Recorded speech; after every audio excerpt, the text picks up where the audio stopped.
The Federal and Velevin Hypermarket jointly present the Thoothukudi Marathon 2024 to raise awareness on drug abuse. The event is co-presented by Edison Cardio Care Center, Tiruchendur, powered by L. Anand Jewelry and St. Mother Teresa Engineering College, Thoothukudi.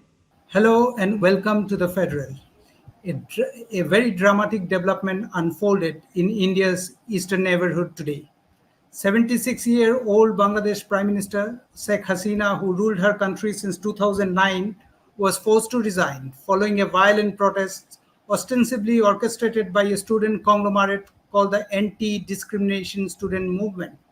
An interim government will be formed, Chief of Army Staff Bangladesh General Waqar Uzzaman informed. Meanwhile, Hasina, along with her sister Sheikh Rehana, were airlifted to India following her resignation, according to Bangladesh media reports. Protesters who started a long march to Dhaka earlier this morning even reportedly stormed into PM's official residence Gana Bhavan in Dhaka. To discuss the Bangladesh situation and its likely impact for India, we have with us today geopolitical expert Subir Bhaumik, who closely follow developments in Bangladesh. So, Mr. Bhaumik, let me begin with asking what lies ahead of Bangladesh now after Hasina's resignation. Well, after Hasina's resignation, the biggest question mark is on our political party, the Awami League, which has ruled Bangladesh for such a long time. You know what happens to the rest of the leaders who are there? They're likely to be, target of the movement, which not only includes the students now, but other opposition political parties who have a tremendous grouse against these people. So what happens to our political party, in what shape it will be, what happens to the other leaders? There's a huge question mark. General Waqar I heard his, address to the nation where he said, "Amra eta sundor samadhaner dike jacchi. We are going towards a good solution." Point is, he may be able to put together some kind of an interim arrangement and then decide on what to do. But what happens on the ground, I can quite see ahead. A lot of vendetta, a lot of blood spilling, a lot of problem, which the army, army is trained to fight a war. Army is not usually, expert in internal security duties. It will be extremely difficult for the army to handle this kind of, problem that I am anticipating. There will be a lot of targeting of specific leaders, things like that, unless, some of them have left the country. Already I've seen a lot of people. And when the leader has left the country, the morale of the Awami League will be extremely low. The rest of the people will now run for cover, especially what happens to those Awami League, workers who have been fighting it out in the streets, for the last 1 month against this protest movement. What happens to them? So this is number one. It's still the largest party in Bangladesh. Number two, I'm very worried this kind of political turmoil, what shape, what impact it will have on Bangladesh's economy, which itself is not in a very good shape. Sheikh Hasina, for all her previous achievements last 2-3 years, she has not been able to handle the economy properly, apart from every other blame that may be laid at her doorstep. So what happens to the economy? Because when these kind of political turmoil, rule the roost, it will be very difficult to handle the economy, because there is a lack of continuity in government. Now, who are those who are going to come and manage the government now? We'll have to take a close look at those people. What is their experience in running government? Because to the best of my knowledge, the army and, some other big powers may be interested in keeping too many political elements out, because they think this will lead to commotion and infighting in any interim government. But then you bring in people who don't have political experience, that's a huge issue. So Bangladesh, next few months, I can see only turmoil and chaos. Chaos at the grassroots level, and a lot of headwinds affecting governance. So has the Islamist forces taken over this agitation? I'm asking this because even Sheikh Mujibur Rahman's statue was vandalized today. Clearly, no secular democratic forces in Bangladesh will do that. So do you think some Islamic forces have penetrated into the movement? Yesterday, some people in the Awami League government was accusing that, it's the handiwork of Pakistan embassy there. Well, Pakistan, I'll tell you something, Samir, pretty straight. I mean, the government mismanaged the student education at the initial stages, as point that I have repeatedly held. Even in your federal piece this morning, where I said Hasina's survival at stake, and I was right. Within a few hours, she's gone. So, actually, if you create a problem like this, you don't deal with the students properly, and then the movements gain momentum, then there is every likelihood that the opposition will take advantage of it.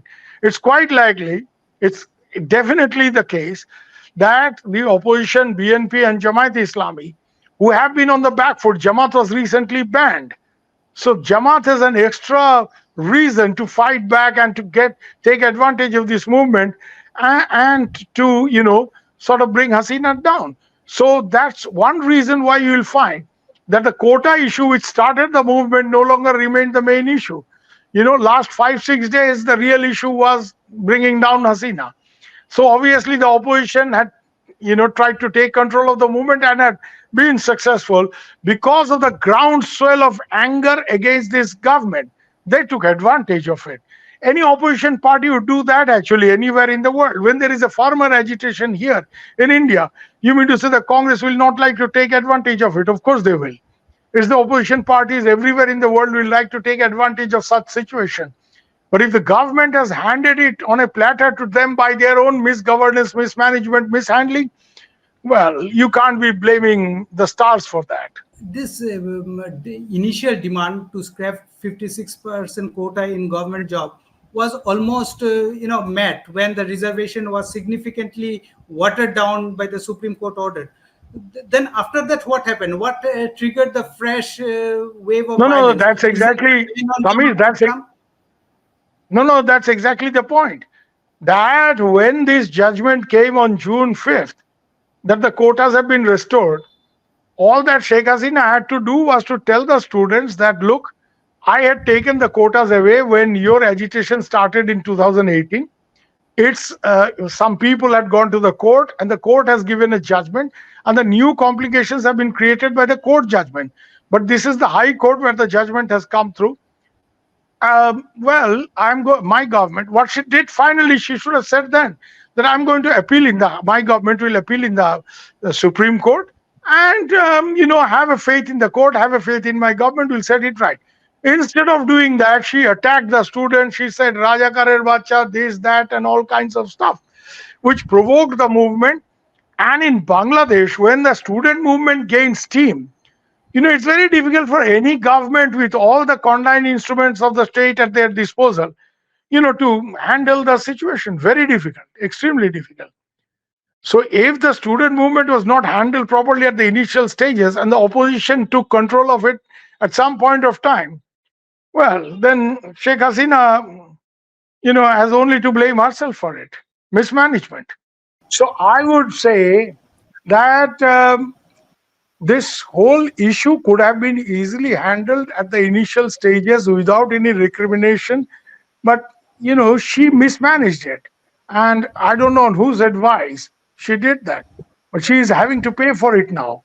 The main thing is, if there is a student, the history of Bangladesh, or rather East Pakistan before that and East Bengal, powerful student movements have always brought down governments. The Pakistanis could not handle that. The Bangladesh military juntas, like General Zia, General Ershad was brought down by a powerful student movement. It starts with the students, then it gains momentum. And here there were a lot of other issues, the price rise, corruption, these issues. There was a public anger. Of course, there was this whole allegation of democracy deficit, less than fair elections. So everything converged at one point. But this issue, which provided the trigger, was completely, at the initial stages could have been handled in a much better way. What she tried to do later, she should have done 15 days before, and this crisis could have been managed. But then that's all history now. The future for Bangladesh is, at the moment, I can see turmoil, I can see chaos, I can see a lot of, problem at the grassroots level, vendetta. And for India, there is a lot of cause for worry. because the feeling on the streets in Dhaka now is she has survived this long because of India. Maybe she's flown out to India, so she is India's person, and therefore already in the social media I've seen posts like uproot all train lines that goes into India. So this whole connectivity thing that we were looking forward to, and which Hasina had actually helped us get, may all be put to question now. So, do you see an resurgence of forces like BNP Jamaat after this uprising? Well, the BNP and the Jamaat will definitely try to take advantage. Very interestingly, the army chief today called representatives of all political parties. The Awami League was not included. There was nobody from Awami League there. Now, whether he didn't invite them to go for the consultation, or whether they are too demoralized to appear for these kind of thing, I really don't know. But the BNP people were there, the Jamaat were there, Jatiyo Party was there, and different NGOs were there. Professor Asif Nazrul, who has been one of the guiding lights of the student movement, is a law professor. I've known him personally for years now. He was there. A lot of these people are there, but suddenly, the Awami League people are not there. So, how Awami League still is a very large political party. So, what happens to Bangladesh and whether solutions can be found within the constitution or not, I really don't know. But there are. But do you think her resignation will now cool down the temper? Will normalcy return now? No. What What are the will steps? now happen, I can tell you, is that the targeting of government, I can see very clearly that these boys will go back, they will celebrate. They're not going to go and attack some police station or some television center that they have done in the last few days. And they are not going to gather in the streets and continuously demonstrate and fight the police and all that. That's a thing of the past. But what's now going to happen is vendetta. As we say in Bengali, better dekhe nahi. Sort that guy out. Yeah, when Awami League was in power, So, do you think there will be targeting of Army League leaders? Awami League leaders, not just Awami League leaders, some of the well-known secular personalities may be targeted. For all that because in Bangladesh, it's a very polarized society. And people who have been with the secular mainstream, in the Awami League and outside the Awami League, a lot of them actually, very powerful secular personalities. Even they may come under attack because this is the opportune moment for the Islamists to sort them out. So I don't see an end to the conflict. I only see an end to the street demonstrations that have brought Hasina down. Okay, so what does this development mean to India finally? It's a cause for a lot of worry for India. With Sheikh Hasina in Dhaka, India was sure that we have a friend there. And whatever, she addressed India's security and connectivity concerns. The rebels of Northeast were thrown out of Bangladesh. They were bundled off. They were handed over to India. We all know that. So she addressed India's security concerns big time. And she addressed India's connectivity concerns big time. Now, all these agreements, you see the Ganges Water Sharing Treaty, it's up for renewal. The Teesta Water Sharing Treaty, hanging fire. If there is a government now in power in Dhaka, they will, whatever the party, they will like to, project themselves as anti-India for the very simple reason they don't want to be seen as, pro-India. That's that's something that's sticking to Sheikh Hasina. So by default or by design, you will have a lot of anti-Indian kind of posturing, whichever government is in power. So India will find it very difficult to get its concerns addressed the way it had happened with Sheikh Hasina around. And therefore, India has got to worry a lot, I will say. I'll stress that. Okay, thank you so much for your insights.